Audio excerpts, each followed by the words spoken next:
Hey guys, Smitty here. Welcome back and thanks for tuning in. So, if you had seen my previous post, I did something a little bit different. I made a haunted house in the Haze Zone. I did a whole cinematic on this thing, but what I want to do today is actually just give a tour, just kind of go more in detail of what I have going on here. So, without further ado, grab a snack, grab a drink, and let's get right into it. So the inspiration for this really happened was I was just walking through the haze just one day, and I kind of just thinking to myself, I was like, this place is kind of spooky, right? I don't know if any of you guys feel the same way, but it is kind of eerie, and so I had this idea. I was like, well, hey, I can use some of these different elements and assets to try to sell this like spooky vibe that the haze really allows. So kind of built this path leading up to the haunted house up here, but definitely leveraged the signs, the crossbones and the signs. I think really communicate something a little creepy. Use different hooks, some different smoke for the ambiance. And when you think about it, a lot of these different components that Grounded uses are kind of creepy if you give it the right context, right? Just like, you have different like totems with like insects and like heads and stuff like that. So luckily it worked out, or I think it really conveyed the vibe that I wanted. And so here's the haunted house. We went with a lot of what are these? The mold lamps, just because it gives it a much kind of a green look, right? So I thought that was definitely a little more spooky.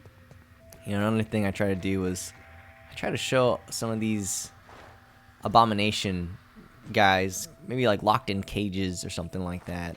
So yeah, so this is kind of the haunted trail leading up to the house. It kind of worked out because we're also right by this lamp that kind of adds to the creepy ambience, but it also flickers,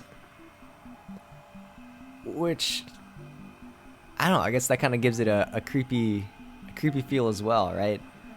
Like I feel like in any scary movie or scary area, it's always like the flickering light that makes you think what's going wrong. So these abomination totems, I found that you can actually put them like anywhere you want. Like they can go inside stuff. It's not blocked by like another object. So tried to get creative with that as well and just show that this house isn't really normal. Like maybe it was built with like insect parts or something like that.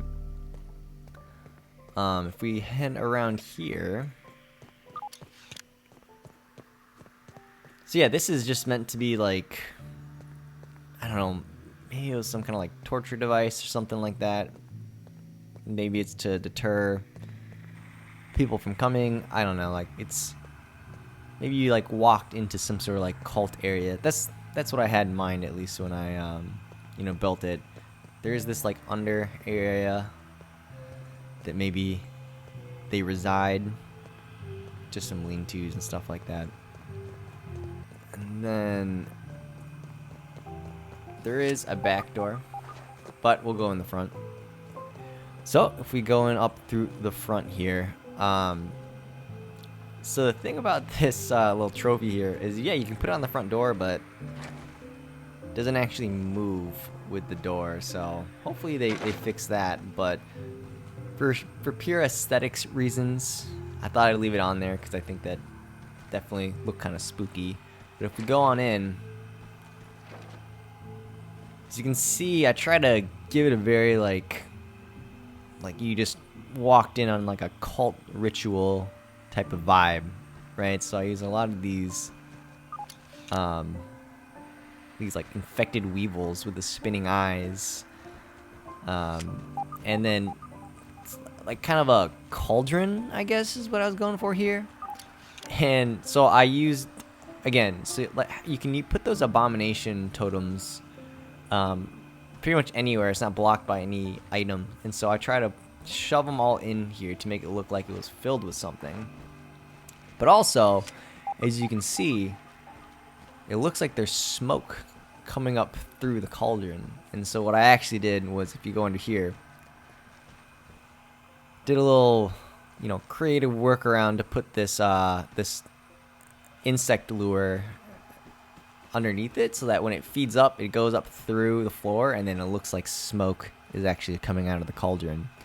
Obviously, I'd also try to use some of the lanterns to create a face. I was going for a bit of like a jack-o'-lantern feel here.